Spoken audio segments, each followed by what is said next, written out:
Welcome to SATV News. This is Nuri Alamin with the headlines. Former Prime Minister Sheikh Hasina sentenced to death for crimes against humanity.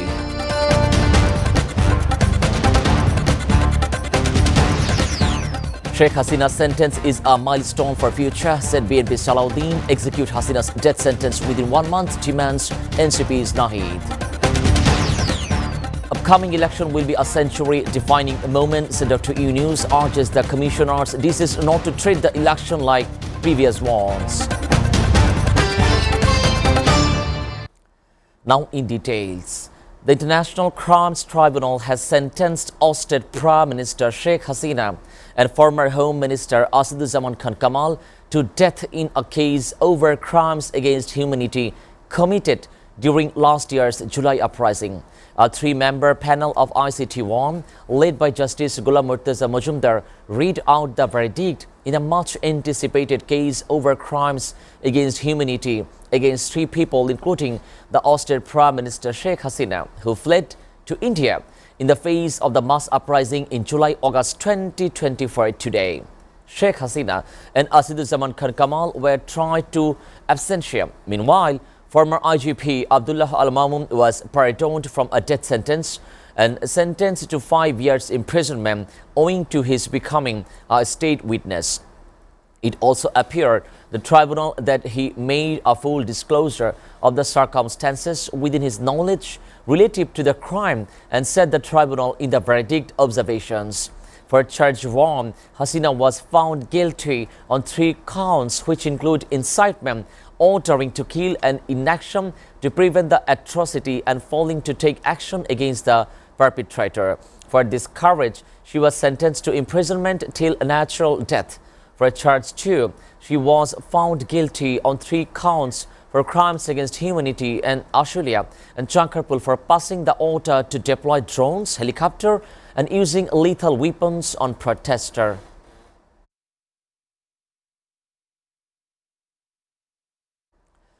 Meanwhile, in an immediate reaction following Hasina's verdict, Attorney General Mohammad Asaduzzaman stated, "This verdict is extremely imprisonment in the history of justice. It has proved that the rule of law prevails in the country." He also further emphasized, "It is a historic message for the next generation. It also conveys another message that even a most powerful person that cannot escape after committing the crime, everyone will have to face law sooner or later," adding the Attorney General.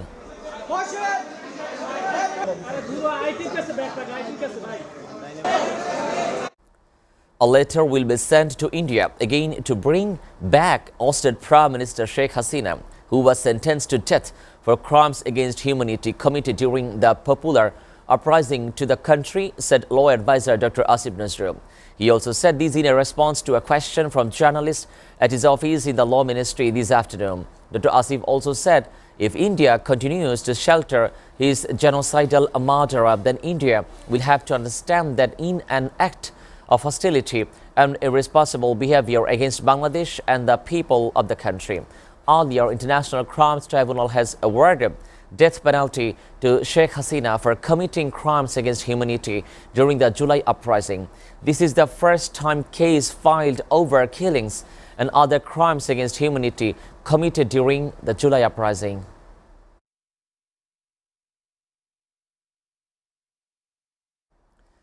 BNP Standing Committee member Salahuddin Ahmed has said that the verdict against ousted Prime Minister Sheikh Hasina is a milestone, stating that, however, the sentence is not enough considering the crime.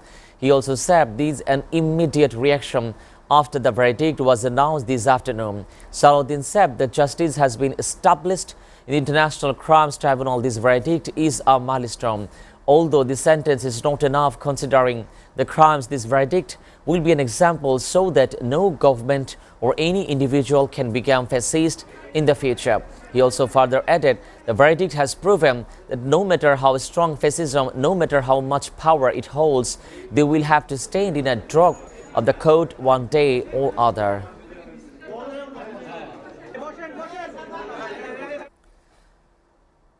Meanwhile, National Citizen Party convener Nahid Islam has demanded that the death sentence of deposed Prime Minister Sheikh Hasina be carried out within 1 month.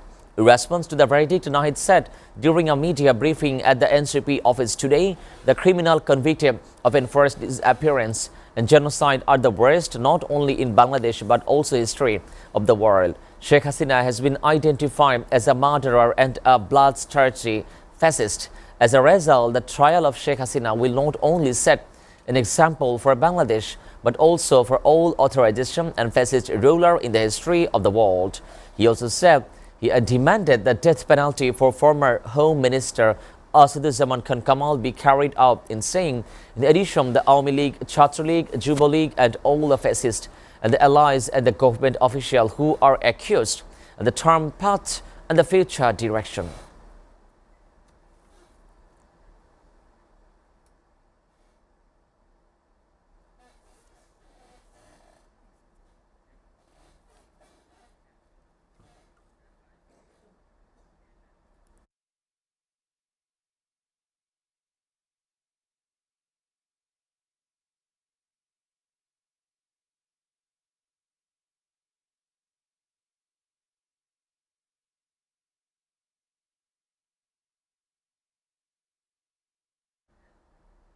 Chief Advisor Professor Muhammad Yunus has described the upcoming national elections as a key event that determine Bangladesh course for the next country, calling it a century-defining election that will shape the nation's future for generations to come. Professor Yunus made the comment today while addressing the view exchange meeting with the Divisional Commissioner and Deputy Commissioner on the upcoming 2026 national election and referendum process as well. The election we are about to enter, unlike any we have been before, I would say clearly this is the election of century.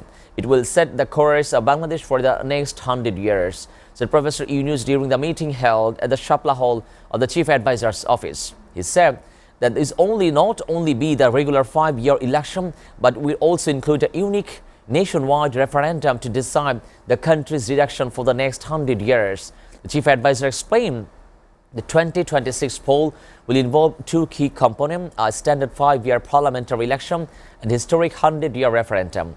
The referendum will allow to people Bangladesh and collectively chart nation's term path and future direction.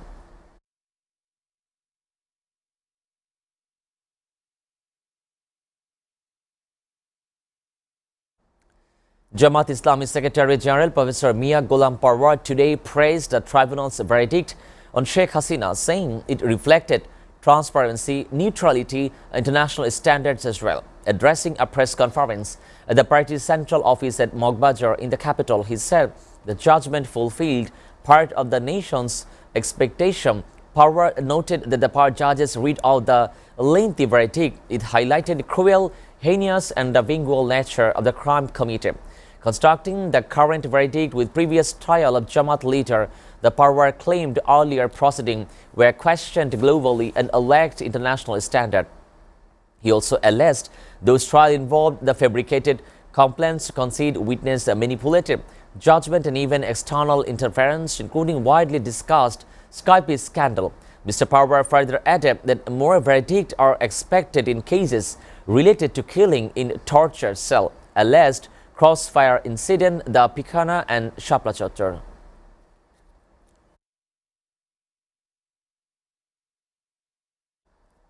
Viewers, we're taking a short break. Stay with us.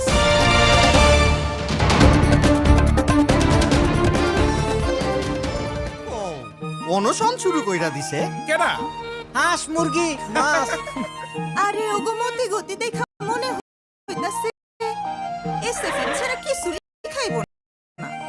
হ্যাঁ গো এসএফিটার খবর ওরা জানলো কেমনে? আরে ভালো জিনিসের খবর ছড়াতে কি আর মাইক লাগে?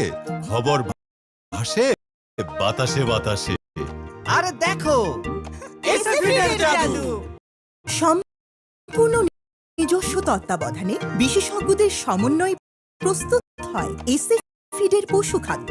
অত্যাধুনিক প্রযুক্তিতে তৈরি এই পশু খাদ্য যেমন নিরাপদ তেমনি স্বাস্থ্যকর। এসএফিড নিরাপদ ফিড, স্বাস্থ্যকর প্রোটিন। এসএ অ্যাগ্রোফিডস লিমিটেড একটি এসএ গ্রুপ অফ কোম্পানিজের প্রতিষ্ঠান।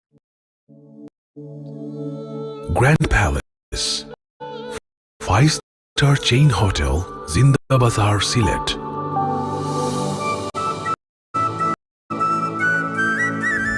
Local and international cuisines.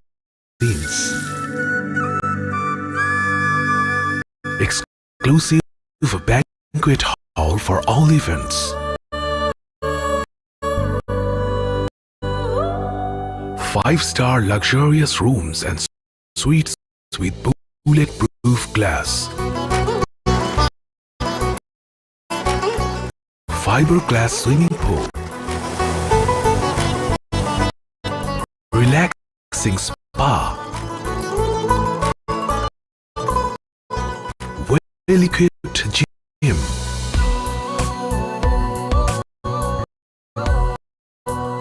Experience panoramic beauty at SATV Restaurant.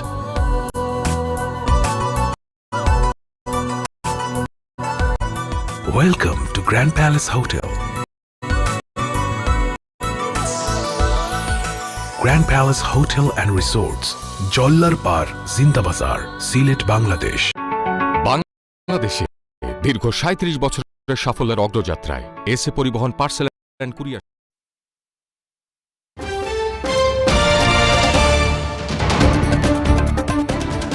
Welcome back, and you are watching SATV News. Now, news from abroad. US President Donald Trump on Sunday said that he is considering talks with Venezuelan President Nicolas Maduro as a build-up and to force in the region raises any protest and the militant action in Venezuela. While speaking with journalists, the US President also said he thinks Venezuela would like to have talks with the United States. However, he didn't provide the targeted suggestion a potential diplomatic outreach comes after weeks escalating tensions in the Caribbean. The US has deployed an armada of the warship and thousands of American troops to the region and conducted lethal attacks on alleged drug trafficking boats, authorized convert CIA actions, and threatened land attack in Venezuela.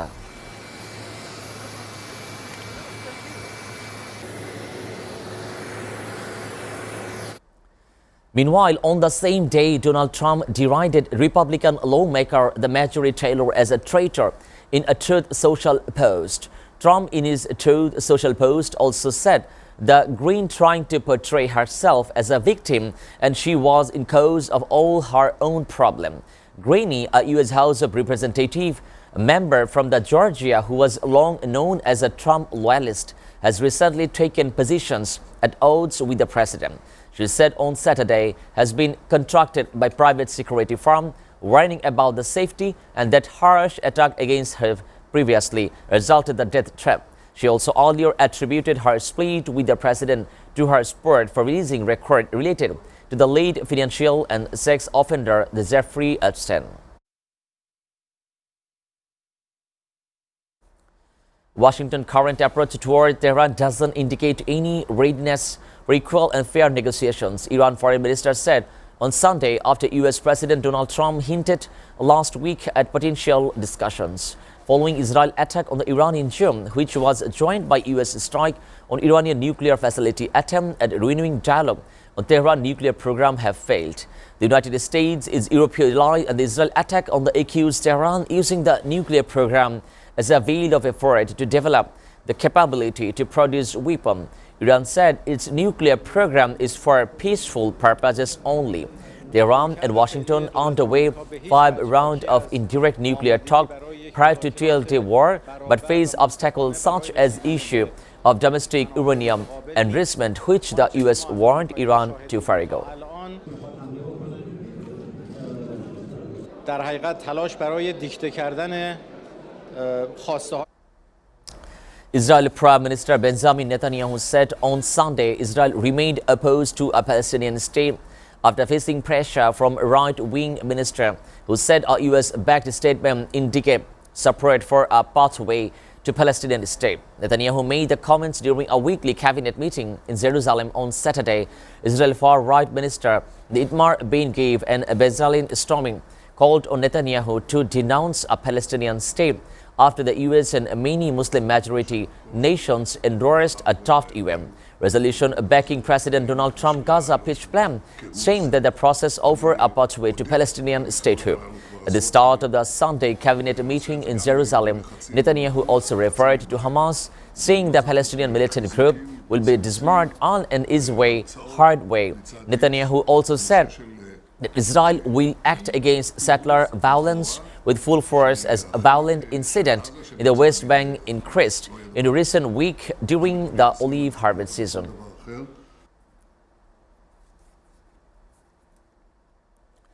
An overnight Russian missile strike on town of the Balaklia in the northeastern Kharkiv Oblast killed 3 and wounded 10, including 3 children, said local authorities on Monday. Head of the Balaklia military administration, the Vitaly the Caravan, reported that 2 Russian missiles hit an area near apartment building in the center of the town.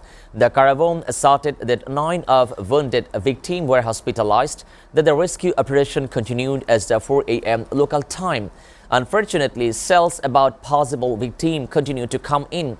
The Karavanov said in a telegram, since Russian troops intensified their offensive in the eastern part of Kharkiv Oblast this year, such attacks on town and villages farther from the front have increased. Meanwhile, the Russian defense ministry said on Sunday it first had moved forward sharply in Ukraine, southeastern Zaporizhia, taking to settlement as part of the major push aimed taking control in the center regime. Chinese Premier Li Keqiang will not be meeting Japanese Prime Minister Sanai Takase on the sideline of the upcoming G20 summit in South Africa, China's foreign ministry announced on Monday. As tensions between the two countries over Taiwan deepen, China has already lost and will continue to lose solemn representations, Chinese Foreign Ministry spokesperson Mao Ning said as a regular new briefing. Beijing has also asked the Takachi to retract her settlement earlier this month. The Takachi has told Parliament that a Chinese attack on democratically governed and Taiwan could trigger a military response from Japan, angering China. China's Ministry of Culture and Tourism also advised Chinese citizens to avoid traveling to Japan in the near future.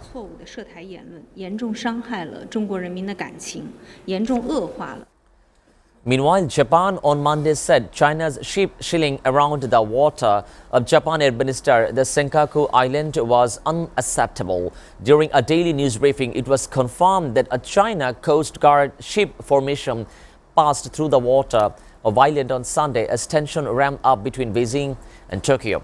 China and Japan have repeatedly faced off around disputed island in the East China Sea, which Japan administers and calls for the Senkaku, and China refers to a Dorian.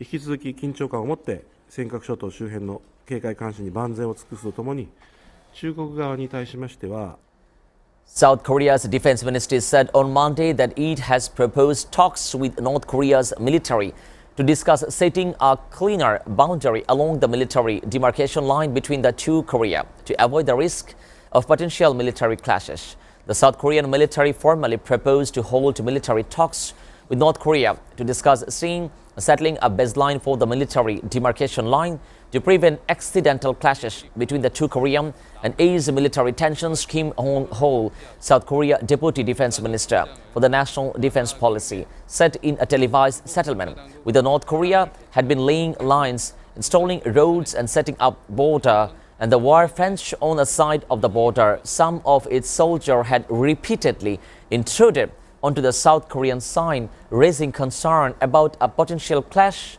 Kim said. Australia's Prime Minister Anthony Albanese said on Monday that Australia would not co-host the COP31 climate summit with Turkey amid the ongoing settlement between the two countries. Albanese made the announcement during a media briefing in Melbourne. Turkey has proposed to jointly leading next year UN climate summit with Australia, and the discussion on the hosting Sanford remained unresolved, and Turkey's diplomatic source told to Reuters on Sunday. Australia and Turkey both submitted bids in 2022 to co-host COP31, and neither has withdrawn, leading to an attention-sapping impasse that must be overcome at this year's COP30 meeting currently taking place in Belém in Brazil. Chilean President Gabriel Boric congratulated both Janely Zara and Jose Antonio Cast on Sunday after the two candidates advanced to a December 13 runoff that will determine the country's next leader. Governing coalition candidate Zara led early result with 26.2% in the vote, while far-right candidate Cast followed closely with 24.9%, according to counts with approximately 15% of ballot trail. If Zara maintained her position, she would become Chile's first Communist Party candidate to reach a presidential runoff. The December 13 runoff will pit also two against each of other as voters prioritize crime and imagination over the progressive reform that defined the last election. Portugal's President Marcelo Rebelo de Sousa expressed his solidarity with family of victim who died in Alfunia after the British woman was killed during Storm Claudia on Sunday. A tornado struck Albufeira on southern Portugal Emergency Service said, which damaged and destroyed the caravans at a campaign area. Regional Civil Protection, the commander Vitorans, said on the woman was killed. 28 people were injured at a nearby hotel, he said, adding the two of them were hospitalized with serious injury. Two other led dozens injured in violent weather brought on the storm. Rescue workers found the bodies of earlier couple inside their flooded home. And across the river, the Tagon from the Lisbon on Thursday, they had apparently been sleeping and were unable to flee as water rose during night, and Portuguese Water Service IPMA placed the entire Algarve and district of Beja Setúbal on umbrella alert, second highest alert level.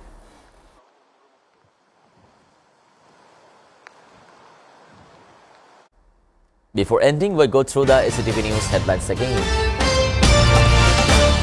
Former Prime Minister Sheikh Hasina sentenced to death for crimes against humanity.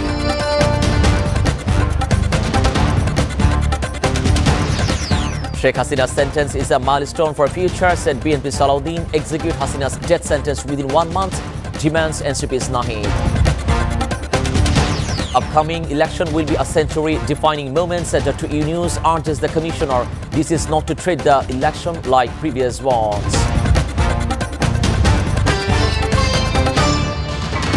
You are up to date with the top stories so far here on SATV, and to know the latest news, visit www.satv.tv. Stay with SATV.